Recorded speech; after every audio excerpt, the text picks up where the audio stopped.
there's a difference between knowing something is good for you and then acting on it. Rob Henderson, you had a really challenging upbringing. I was really young, hustling and struggling. There's this optimal amount of struggle people seek, and the culture around you for societal messaging, for people that you respect and admire to tell you, hey, like, let me just reiterate this point repeatedly to you to help you make wiser choices. Can you talk about sort of maximizing versus satisficing? I used to work at Men's Health Magazine. Half the staff quit overthinking. I was like, dude, what are we going to do? And he just looks at me and goes, I'm here with Rob Henderson. Thanks for joining us, man. I'm really psyched to chat. Yeah. No. It's great to be here, Michael. Yeah, I've been reading your Substack. Big fan of your work, and yeah, it's great we're able to find a time to get this in and yeah, speak to different sense of audience. I think we have a lot of overlap in our interests. I think we share, some concerns about what you call the comfort crisis, and the sort of evolutionary mismatch between the environments our ancestors evolved in and sort of the physical hardship, and now these increasing uh, conveniences and comforts that interfere with the way that our bodies were designed to operate and to move. So yeah, this is going to be great. Yeah, and that feels like actually a great place to start. So, you had a really challenging upbringing, I would say. I would love to hear how that shaped you and what you learned from that. Yeah, well, it's funny. Like at the time, I didn't have any deep thoughts about it, because when you're in that kind of survival mode state, you don't have a lot of mental energy left over for deep contemplative thought. Especially when you're in a situation where most other people are struggling too, you don't get all sort of philosophical about, what lessons can I draw from these difficulties. It's more so like, life is really hard right now, and I got to get by, and hustling and struggling. And then there's also the another component here where I was really young, and I feel, brain still developing, frontal lobe still developing. So of course, that's like another reason why I may not have been especially self-reflective in my early life and teenage years. But then later, as I move forward, I did realize that there does seem to be like this optimal amount of struggle people seek, and if you don't have it, you often will pursue it or seek it out, especially if you are kind of a thoughtful person. So, like more recently in the last like 5 years or so, I follow people like yourself and podcasters and people I really admire. And, people will talk about, physical training, lifting weights, training for a marathon or a tough mudder, and doing an ice plunge. And I'm like, this all sounds really interesting to me. And I read and listen to this kind of stuff. But I was thinking to myself, like, when I was 17 years old, kind of bouncing around foster homes and different kinds of squalor and disorder, the idea of taking an ice plunge would have been laughable, because day to day life was already hard. And I certain relatedly, I remember listening to this. I used to listen to this radio show called Loveline back in the day with Dr. Drew and Adam Carolla, Mhm. and some occasionally they would get these calls from like dominatrixes and like these like BDSM women, and they Yes. would ask like, who are your clients, like who are these guys asking you to like beat them up and humiliate them and so on. And these women would say like, like businessmen, high profile politicians, attorneys, mostly white collar guys. And the conclusion, and through these conversations, they were like, well, that makes sense actually, because if you're a blue collar guy and you're getting your ass kicked at work all day, you're not going to want to pay money to like have your ass kicked even more. But if you're like calling the shots all day and you're living in comfort and you're kind of the boss and no one really challenges you, it's nice to have a little bit of that struggle, and people actually pay money to seek it out. There are probably more acceptable ways to do that, which I think is like kind of the stuff that you're concentrating on, and others of like self improvement, physical fitness, mental acuity and sharpness, and those kinds of things. Yeah, I agree. And to sort of take your point about how when you were in the moment where things were tough as you were coming up and couldn't really see that, I had sort of the same experience in my own upbringing. So I would say that my upbringing was definitely not as rough as yours, but I'm an only child of a single mother, and my mother would have to travel for work. So she would be gone about a third of the year, maybe half the year. And I had this rotating cast of nannies, right? And so I would have like a new nanny every single year. Now, at Mm, the time, I'm like, oh my God, this is terrible. My mom is gone. I have these random nannies. mm, But what I was able to see in retrospect is that from that hardship, I learned a lot of skills that have actually transferred over to my current job, in the sense that I was forced to learn how to talk to anyone, to mm. adapt to any random situation. So while at the time that was terrible, now I can look back and go, oh, well, that's why you're able to sort of walk into a room with someone you don't know, who is a source, who you need to get information out of, who you need to have a conversation and connect with. And I think that helped me be able to do that better, simply because I had to do it as a kid, even though it sucked. Yeah, yeah. Well, there's this, you either have to have that internal drive to deal with struggle, and then if you lack that, circumstantial reasons to seek it out, then you have to sort of impose it on yourself, I think. So, for those kinds of situations where it's sort of sink or swim, you have to do it, as it's sort of a matter of survival, either sort of physical survival or psychological survival. And then once those burdens are removed from your life, I think people end up finding different ways to seek that out. I remember, so you and I had a call a few days ago, and I mentioned this Mhm. study to you about kind of brain regulation. And there was a really interesting study a few years ago about, essentially the brain requires regular, what the researchers called pulses of dopamine in the brain. Um, and the authors of this paper pointed out that in the ancestral environment, the way that you would receive dopamine pulses were basically identifying sources of resources that would sustain your survival. And so this would be like, finding food, finding water, finding a romantic partner, receiving respect and status from your allies. And in the modern world, those things are very easy to come by. So you don't necessarily receive chemical rewards in your brain for finding water. You go to take it for granted, you adjust.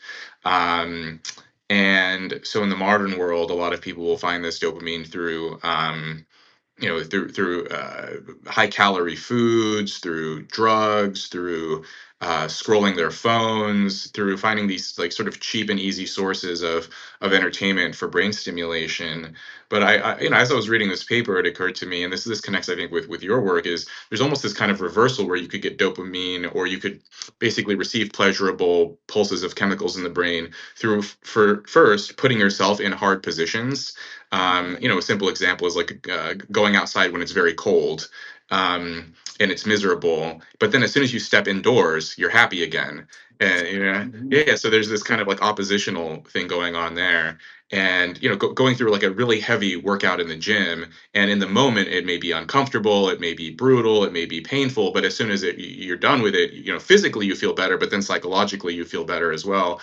And I think a lot of sort of smart and reflective people come to realize that living a life of comfort and this frictionless existence actually isn't ultimately very satisfying.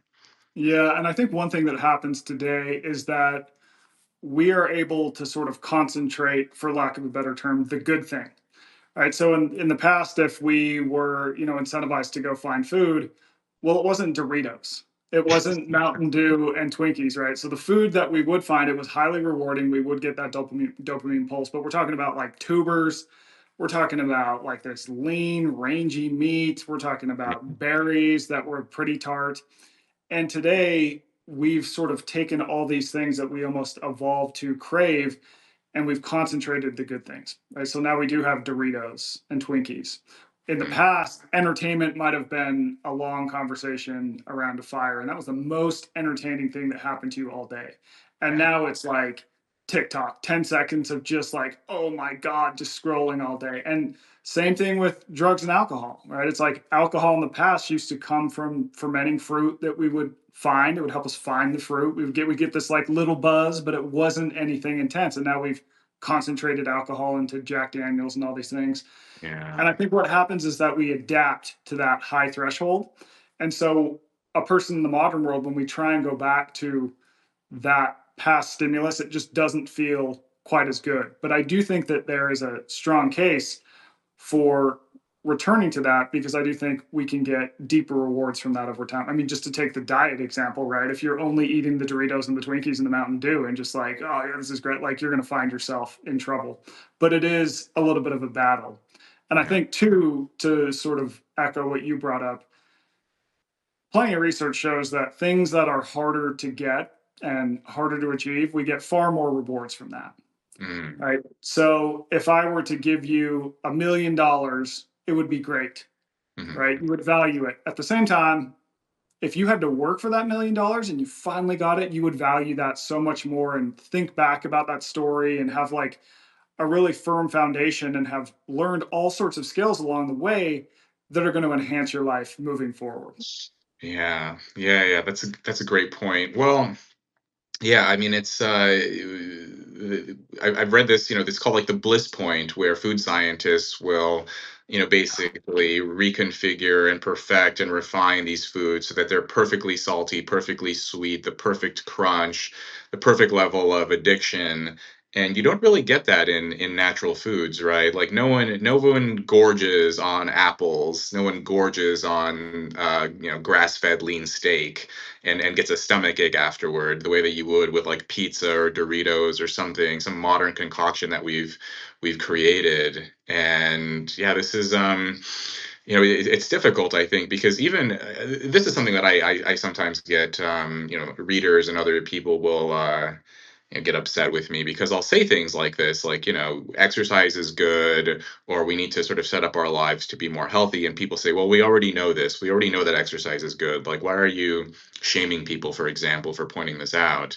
And I think there's a difference between knowing something is good for you and then acting on it. You can have all the knowledge in the world. Like, who doesn't know at this point that smoking's bad for you?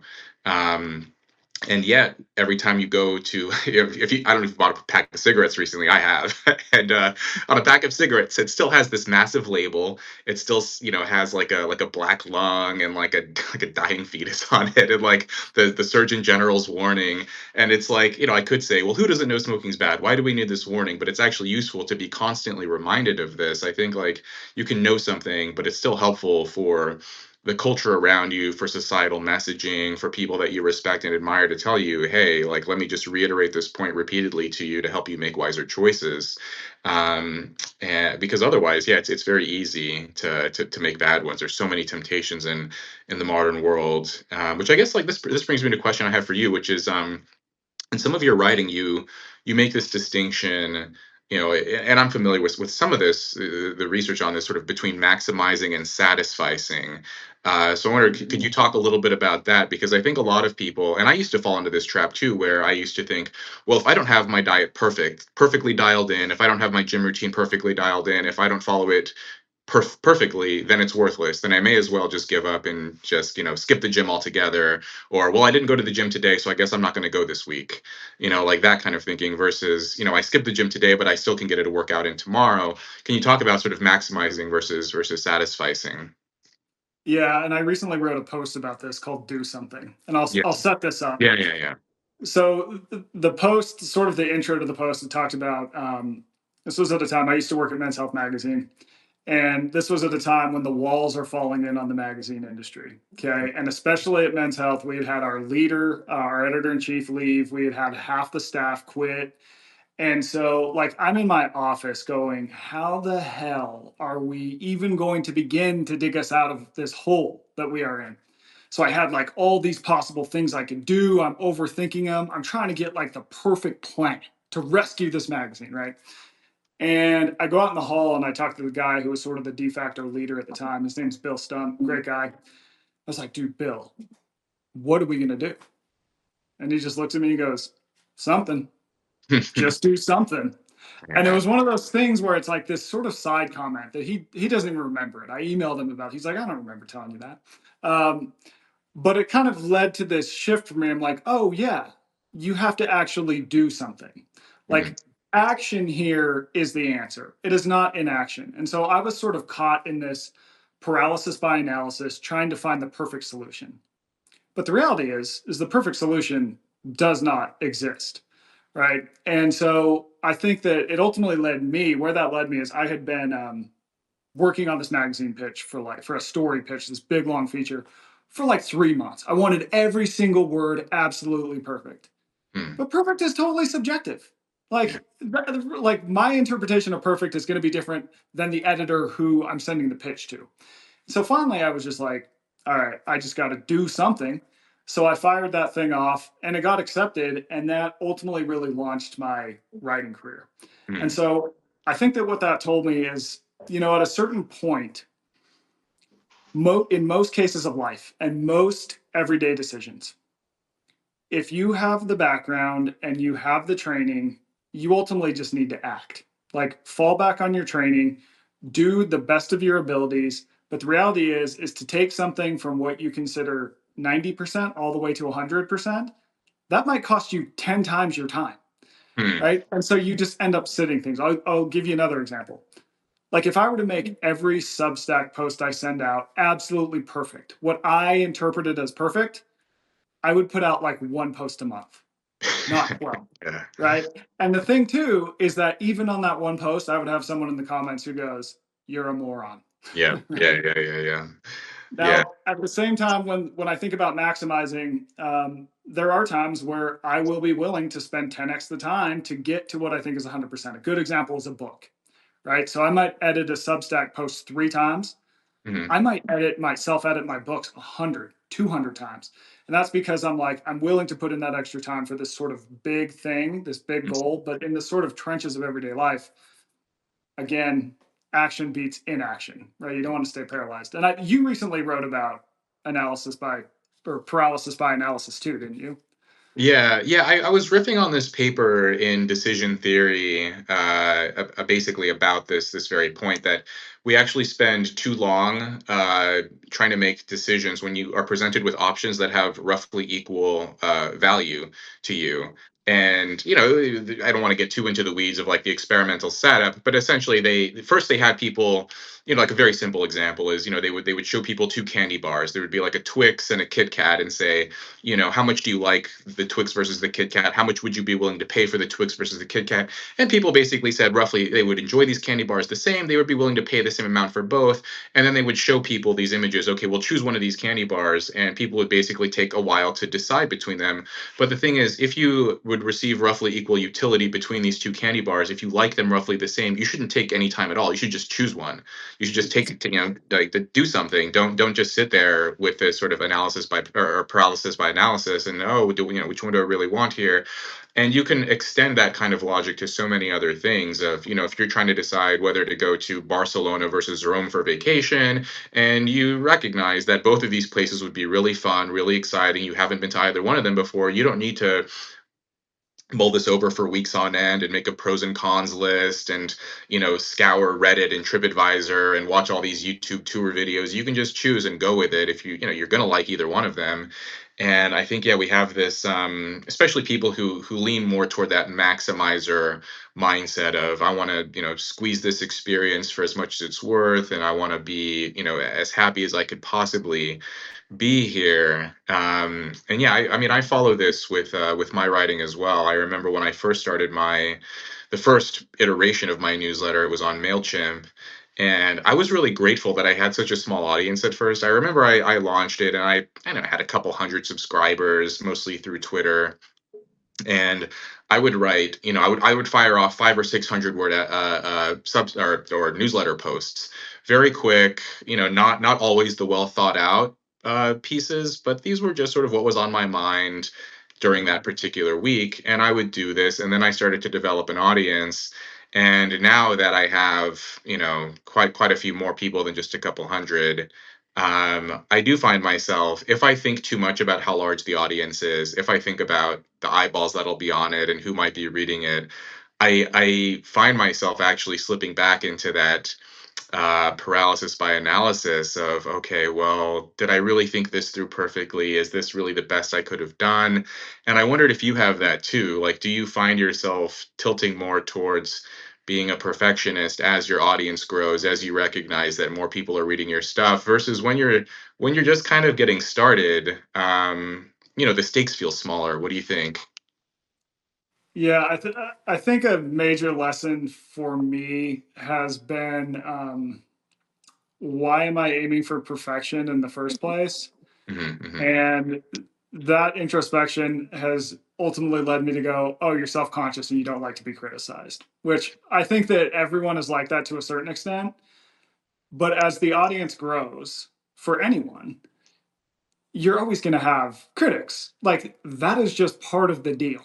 Mhm. And there's this Churchill quote that I love that says, "You'll never reach your destination if you throw stones at every dog that barks." Mm. And so for me, it's been I think I'm similar to you, where before I send a post, I always go to hit send, and then I go, "Oh no, Yeah, read yeah. that thing again. What's Mhm. the head like?" And then finally, then eventually, I have this moment where I go, "You got to hit send sometime, dude." Yeah. And sort of just accepting, like, yeah, there's probably going to be some things that, like, maybe I have a spelling in there, error in there, whatever. Um, It is what it is. Like, if I were to hold back, ultimately that would be not serving people because I may not release information that could enhance a person's life. yeah. And so that's been useful for me, although it is a battle. Sounds like you face that as well. Yeah, yeah, yeah. No, no, no. It's yeah. Some weeks more than others, especially if it's a piece that I think might be a little bit provocative or might be a little more contentious than others. Then I do start to have that voice in the back of my mind, second guessing it. But yeah, I like that of basically you have to decide when it's done. There's no objective rubric of, okay, well, you hit these benchmarks, now you can ship, now you can post, now you can publish.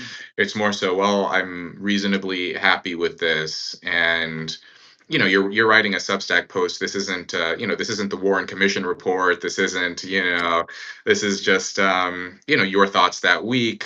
Some combination of research and experience and thoughts and your own kind of holistic integration of everything. Um, Now, all of this being Actually, said, yeah. Oh, go ahead. I was going to say, actually, here I would be remiss, and some of my readers asked about this. If you could explain your ideas on luxury beliefs, Hmm. sort of what those are, and then what was that like putting that idea out into the world? Yeah. Well, again, like I think the small stakes thing. Okay, well, I'll define luxury beliefs and then I'll get into kind of how it develops. So, luxury beliefs are ideas and opinions that confer status on the affluent while often inflicting costs on the less fortunate members of society. And a core feature of a luxury belief is that the believer is sheltered from the consequences of his or her belief. And I know there are a lot of moving parts to this idea, but it was a combination of my observations, spending years at different elite universities and elite institutions, and coming into these environments from the kind of background that I did, growing up in foster homes, growing up in poverty, and um, that in combination with reading a lot of kind of classic sociological work on class and status. Thorstein Veblen's The Theory of the Leisure Class, where Veblen would write about how people exhibited their status with luxury goods, and he was writing in the late 19th, early 20th century. um, but then you fast forward to the mid 20th century and you have sociologists writing about cultural capital and how people would convert their economic capital into cultural capital, into status symbols. As I was reading this and witnessing what was happening all around me on college campuses and, just around people who grew up in upper and upper middle class environments expressing strange, newfangled beliefs on the one hand, but then on the other, living very different lives from the ones that they were espousing. People who would say, for example, let's defund the police, and then I would ask what zip code they grew up in, and realize, oh, you grew up in a gated community. Or they would say, all family structures are just as good as any other, and then they would tell me they were raised by two married parents and planned to raise their own children in the same way. Or people who would profit from addictive technologies, who plan to work for tech companies to sell these addictive devices to people, but then privately exercise extreme control and care in how much they themselves would use these devices and how they plan to do this for their own families and their own children, sending their kids off to Montessori schools where phones aren't even allowed in the classrooms. And so through these interactions, I realized, oh, I think to a large extent, luxury beliefs have replaced luxury goods. And luxury beliefs are costly in kind of two different ways. They're costly for the holder of the luxury belief, because in order to acquire the luxury beliefs, especially the newest, most fashionable and trendy beliefs, you basically have to spend a lot of time in exclusive educational institutions and social circles and have access to the right kind of prestigious sources of information. Um, and so expressing a luxury belief is an indicator of your cultural capital, but then they're also costly in a different way for the rest of society, because once these ideas are implemented into policy or into the culture at large, um, then it inflicts costs on these groups. So, I mentioned devices and screens earlier. There was a story years ago in the LA County Unified School District where I went to school when I was in the foster homes, and the story was that LA County purchased something like 10,000 iPads for the kids. And the idea was, oh, this technology is going to improve learning outcomes for these young kids. But then what actually happened was, because a lot of these kids grew up in single parent homes or in foster homes or in, one form of fragmented family and home life or another, these kids weren't using these iPads to learn how to read and do arithmetic. They would jailbreak their iPads and play Angry Birds or whatever kids are playing on their iPads these days. And they spent even less time than they were before learning how to do math and learning how to read and so on. And so, Apple made a lot of money selling 10,000 iPads to the LA Unified School District, and the people who promote this technology made a lot of money. But no doubt many of those people privately send their kids to very different types of schools where those iPads are not available. And so, you see this mismatch repeatedly of, we're going to express these beliefs that make us sound interesting and sophisticated and compassionate, but then behind the scenes, behave very differently and live by a very different set of views and values. Um, and so, how did this idea develop? Very briefly. So um, I wrote a Twitter thread actually. This was in 2019. I wrote a thread on Twitter. It went kind of viral, and then started writing essays about it, elaborating on this idea. So it was picked up by Quillette, and then later the Wall Street Journal, and then I recorded a video essay about luxury beliefs for the New York Times, and then elaborate on the idea at length in my book Troubled. Hmm. And it's just been it has been a little bit of a contentious idea, but one thing that I've noticed is that people across the political spectrum seem to be resonating with it, and they find something valuable there. There's some debate and disagreement on some of the specifics, but by and large, I think people recognize that people who grew up in comfort and affluence and abundance, this does affect how you view the world and your psychology and your beliefs about things, compared to people who grew up in marginalized and poor and difficult kind of circumstances. Yeah. What Yeah. did you learn from the pushback you got, and what was that like? And what has that taught you about putting ideas out into the world ever since? Yeah, I mean, I try to be, I guess, more careful with how I phrase things. I mean, I'm sure you and many of your readers and mine too are familiar with, kind of being very strident and very confident, especially in the world of social media. That does tend to get more clicks and eyeballs and likes and so on. And sometimes I would just, for example, I used to make this very strong statement that luxury beliefs have replaced luxury goods, which isn't true. People still exhibit their high social rank with luxury goods too. But in some ways, this is what this is like a tightrope you have to walk as a writer, or as a, I guess, I hate this phrase, but content creator. Is, on the one hand, you want to be truthful, you want to be faithful to what the facts are. But on the other hand, in a world, this attention economy where you have so many things competing for your attention, you do want to be maybe slightly more bold, maybe 10% more tilted towards overconfidence, just to sort of get people's attention and get people to notice what you're saying.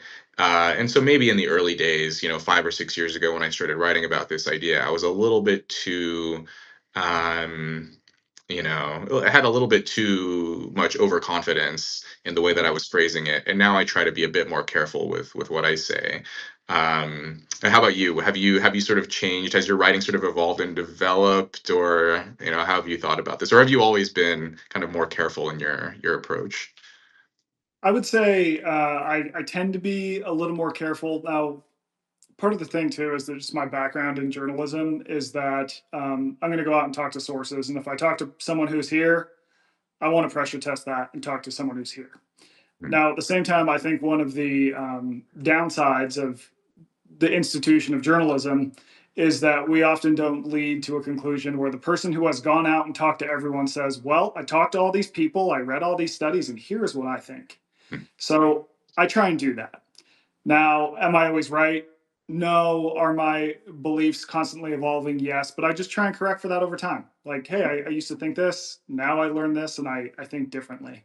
But I think that being open and honest with my readers about sort of where I stand on topics, I think has been useful. Like I said, I don't always perfectly land the plane. My thoughts aren't always perfectly formulated, but I'm going to put them out in the world and see what happens. And if someone disagrees with me and has a really good argument for why I'm an idiot, I will listen to that. mm. Yeah, Yeah. yeah, yeah. That's one of those things. I think it's hard for people to recognize this because we have this negativity bias, and so if you put something out into the world and it gets 50 likes, but you get three critical or negative comments, people tend to dwell on those three comments, not the 50 likes.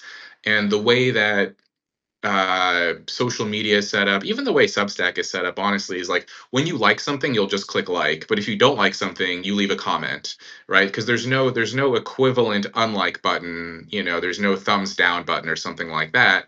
And so the only way you can express your distaste is either to ignore something or to leave a comment. And so I think that also, a lot of early like novice writers that I know, they don't understand this, that it gets a lot of likes, but then it gets a handful of negative comments and they think, oh, everyone hates it, every comment is negative, and they're not focusing on, well, you got 50 likes, that's 50 people who actually enjoyed what you wrote. And so there's that kind of mismatch there. Yeah, and I think that applies too to even people who aren't on the internet and on social media and publicly, putting their writing out.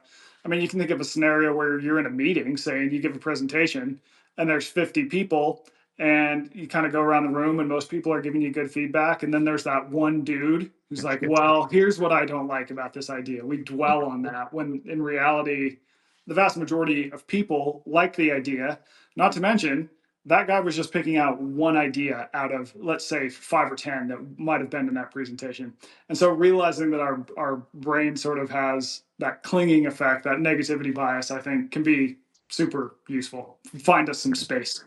Yeah, yeah, yeah. I mean, and I try to be encouraging now to newer writers because, I saw this study recently about the researchers called the need to stand out, and they basically found over the last 20 years there's been a decline in people's willingness to seek attention in the spotlight, which I find fascinating. Because you would think that in the era of social media, in the era of live streaming and Instagram and TikTok and everything else, that, oh, everyone wants the spotlight, but actually there seems to be this decline in people's willingness to stand out. And I think in part it's actually due to social media because we live in this kind of digital panopticon where if you post something online or if you say something that gets some negative attention, you feel like your world is ending because potentially you could be recorded or someone could screenshot what you said, and Mhm. you could be sort of publicly humiliated on a scale that's never been seen before. And so I think a lot more people are starting to keep their heads down. And so weirdly, I think social media is like amplifying people's innate propensities where if you're already a little bit shy, a little bit introverted or withdrawn, you become even more so in the world of social media because you don't want to be publicly humiliated. And if you're, a bit more interested in getting your ideas out there or sharing your thoughts with the world, social media is great for that too, and that can sort of cultivate that sort of extroversion or desire to seek attention.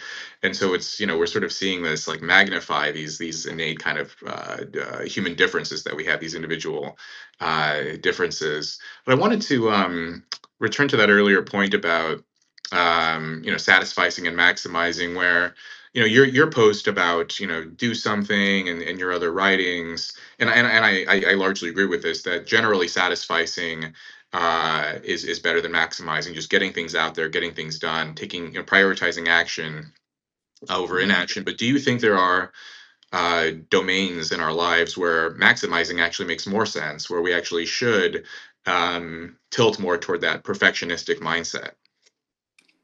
Yeah, I mean, I mentioned that for me, it's been my books. But also, I think, I try and maximize to the best of my ability, knowing that I also have to make an income Hmm. around family, Hmm. around friends, around time outdoors, around things that I know are going to be really good for me in the long run. I'll give you an example.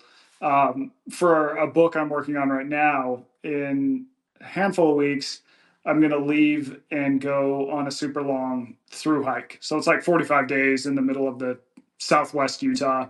Hmm. And that to me really feels like this time where I am maximizing for this idea of these things that are going to give me a sort of long term boost in um, my health, my well being, my thinking, give me a time to sort of remove myself from modernity for a little while to really get down to the sort of center of my being and thoughts. Hmm. And I don't think I would be able to really go as deep if I were to go, I'm going to go camping for 2 days. And so it's for this like larger project, right? So to me, that feels like a thing where it's like if I really truly believe that putting in that extra handful of steps is going to have an outsized outcome, then I'm totally willing to try and maximize in that domain. That's an Hmm. example. Family time is an example. Devoting time to exercise every day, something I think has been good. What's your thoughts? Yeah. Yeah, yeah, that all makes sense. I think especially I was thinking about like the difference between long-term projects versus short-term ones, where if you have to get out a Substack post every week, then satisficing makes more sense of just sort of reaching a certain threshold of quality and then not stressing about it once that certain threshold has been met. But if you're going to put something like a book out there, books just have, longer lives. It's something that you've thought about a lot more, put more effort into. It's probably going to survive the test of time longer than a Substack post. Right. And so in that case, it does make sense that you would spend a bit more time trying to get the arguments right and trying to get each chapter right, and then developing the whole book into a sort of a larger argument about what you're advocating for. And then yeah, of course, like I think relationships too. That's something that, yeah, I mean, it's something I struggle with, and a lot of people I think struggle with, of trying to like balance career and friends and family and romantic partner and everything else, kind of, all of these things vying for our attention, and then sort of knowing how to handle it. Um, and it really is. I mean, I think it really is an effort. Um, and we apply, I mean, it's interesting, we apply this kind of these different lenses to our professional lives, but I think less so to our personal ones too, of like, yeah, we also need to make sure that we're spending time with friends, we also need to make sure we're spending time with family, and those things aren't there's no there's no number attached, right? Like there's no way to quantify it the way there is with like number of subscribers, number of readers, number of followers, the number on your bank account. Whereas there's no kind of like friendship bar of like, oh, I'm at 86 on my friendship meter or something. I need to get that up, or it's falling. And there's no, it's more of a feeling that we have, and it's easy to sort of take a lot of those relationships for granted. But speaking of technology, do you think there's a way? Do you think that there's a way to use technology to introduce more kinds of discomfort, or cultivate more, promote more resilience into our lives, or do you think technology is kind of inherently at odds with this goal? I mean, it's very easy to see this with um, physically how technology makes our lives easier, but now with the rise of AI and chatbots and large language models, now it's making intellectual efforts seemingly more easy. But do you think there's a way to use it for the opposite end as well, to make life a bit more sort of cultivating that resilience? Yeah, I mean, I think generally the purpose of technology is to improve efficiency and to make life easier, less physically effortful, less intellectually effortful. Um, that's a good thing. At the same time, there's obviously downsides to that, right? Like, the 2% name comes from the fact that 2% of people take the stairs when there's also an escalator. Yeah. And it's like, we all know that if we take the stairs in the context of a life where we don't have to move that much, that's going to give us a longer term return on our health and well being. Hmm. Hmm. So I think really the question is, sort of how do we balance that? Like, it's obviously a good thing that we have this influx of technology in our life, sort of big picture. At the same time, if we're always doing the next easiest, more effortless thing, I think we definitely lose something around our intellectual abilities. I think we lose something physically. I think we lose something even in terms of like meaning. Mm, Now, to answer your question about how can we use technology to live better, I think there's a lot of ways, but I'll give you a really good example that I love. Um, I'm friends with a guy who started Pokemon Go. mm, Okay. So you look at this app outwardly and you're like, this is ridiculous. What are these people doing? They're walking around like with their heads in their phone. Like, what the hell is this? Now I asked him, like, what was the impetus for the app? And he told me this. He said, look, I have a son, and when my son was young, he loved video games, but he would sit indoors, inactive, alone, playing video games all day. Like, he wasn't mm, spending time outside. He wasn't spending time with other people. He wasn't doing all these things that I knew were good for him. So he's like, what I did is I took the mechanics of a game, but I created a game where, in order to play that game, my son had to go outside. In order to play the game, he had to walk around, he had to get in a ton of steps. And oh, by the way, you can also play the game better if you do it with other people. So in this mm. Pokemon Go game, like, you can capture bigger Pokemons if you're there with other people. Oh, He's like, cool. so Yeah, yeah. really, it's almost like he was sneaking broccoli into the macaroni and cheese, right? But by doing that, the guy has gotten, I mean, literally billions of people to walk more, to spend more time with other people, to be outside. Yeah. Now, to me, that seems like overall a good thing. Yeah, they're spending some time on their phone, but overall, that's a good thing. So I think the big question moving forward for a lot of people would be like, how technology is just a tool. All Mhm. right. So how can we use it in a way that helps us do more of what we know is good for us and less of what hurts us in the long run? And that balance is not easy to strike, but I do think you're probably going to see a trend where we do see more technology being used for beneficial things. Yeah, I love. Yeah, so I knew what Pokemon Go was. I had no idea that you're more likely to catch bigger or more rare Pokemon if you're with friends. I think that's so Yes. brilliant. I mean, like, yeah, that's like the perfect use, I think, of technology for good ends, of sort of cultivating social relationships and those kinds of things. And speaking of relationships, so I've read some of your posts about your experiences with Substack and online writing, and I wondered, you know, when did you when did you realize that you were doing something more than just writing at people? Here's a post, put it out there, and this is for you. Read it, and I'll do this again in a few days or next week or whatever. But it seems like at some point you realized that you were creating a community, this sort of 2% community, where you were sort of bringing in people who shared the same kinds of interests, commonalities, that it wasn't just writing on the internet, but you were helping to build something more sort of social in nature. How did that realization come to you? I'll tell you when I realized that it was becoming something bigger. I had a couple friends that I trust say, "Hey, you should do events with people of 2%. Get people in person." So I decided I'm going to put on this event that I call the Don't Die event. Now, the whole purpose of it is it's me. I've done a lot of journalistic traveling into kinetic places. So I've picked up a lot of skills around like how to stay safe while traveling, just how to stay generally safe in life. And I partnered with a friend who was a CIA officer in Baghdad during the height of the war. This guy's got all kinds of cool skills. And Hmm, so the idea was, we're going to create this event, middle of the desert outside of Las Vegas, where we teach people like all kinds of cool life and safety skills that can help them at home, abroad, all these things. Now, the whole time that I'm like building this, I'm like, no one's going to sign up for this. Like, this just isn't going to happen. Right.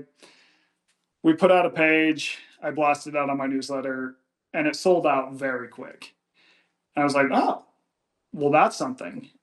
More importantly, is when we got in person, was like all these people, they were all very different, but we all kind of spoke the same language. We all brought different things to the table, but just had this amazing experience of like connection.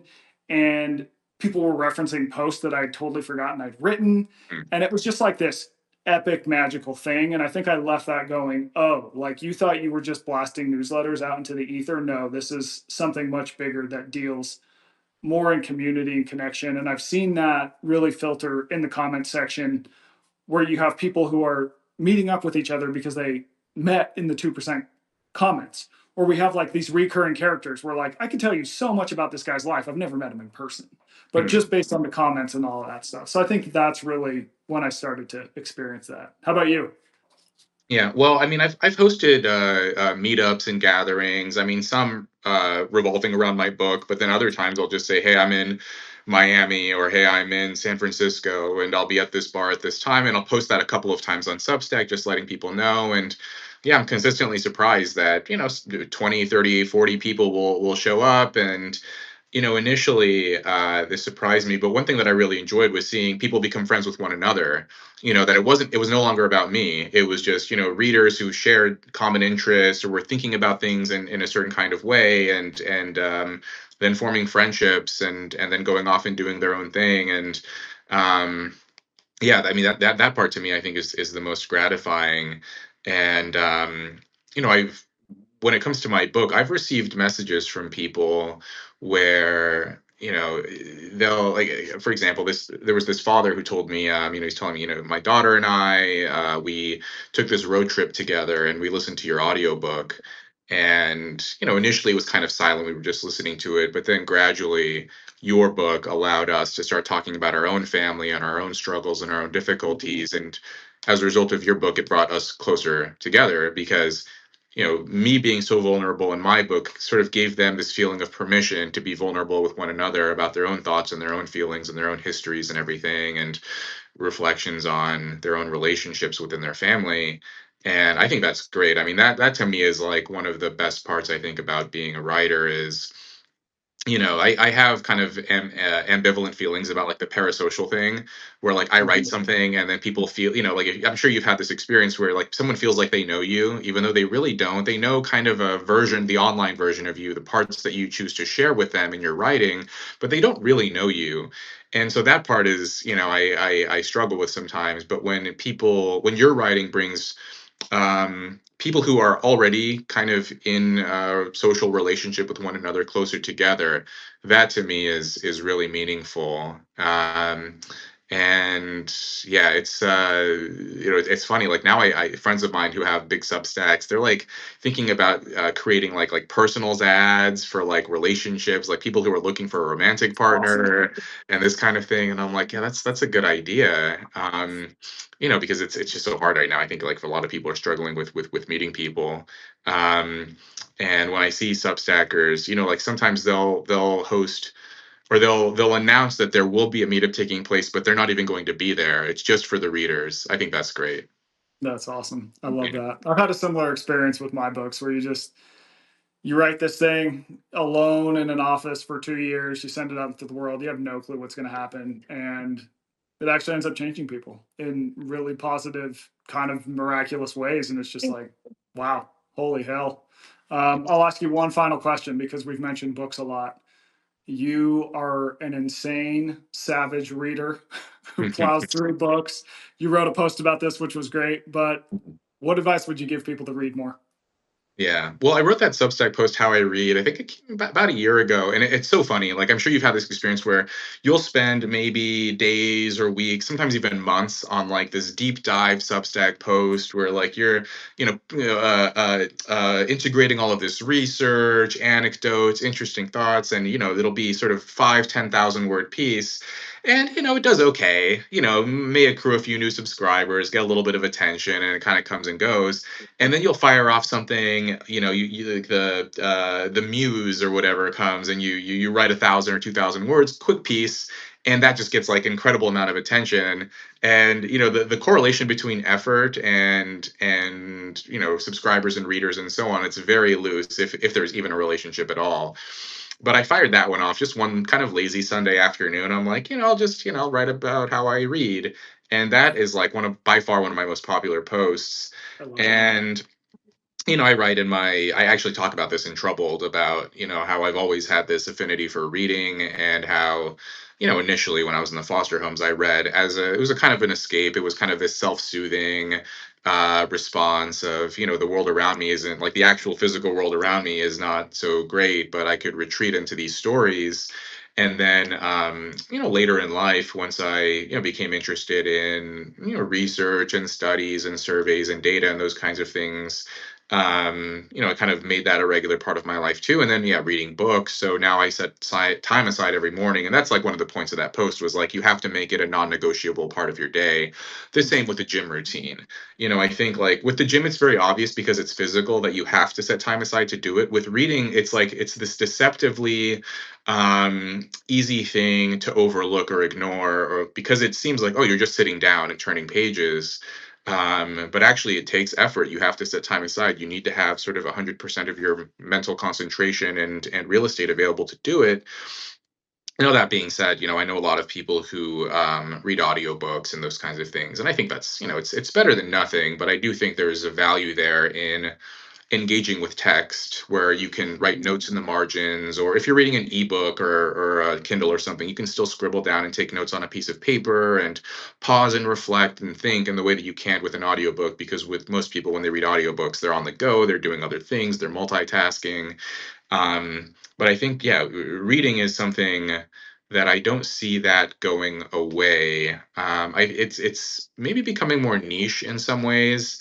I notice, like it's just in the era of like TikTok and videos and all this other kinds of content available. Reading, I think, it's this effortful activity that a small percentage of the population enjoys.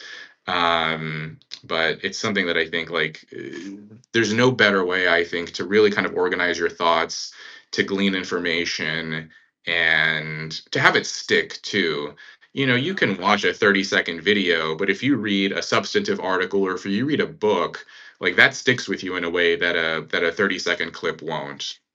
Yeah, I agree. You and I are going to start MIRGA. That is make reading great again. You and me, man. There we go. I love Love it. that. Well, hey, man, this was a lot of fun. I really appreciate you jumping on. I hope everyone who tuned in enjoyed it. But yeah, we should do this again. Yeah, yeah, I really enjoyed this. Thanks, Michael. Awesome. Thanks a lot, everyone.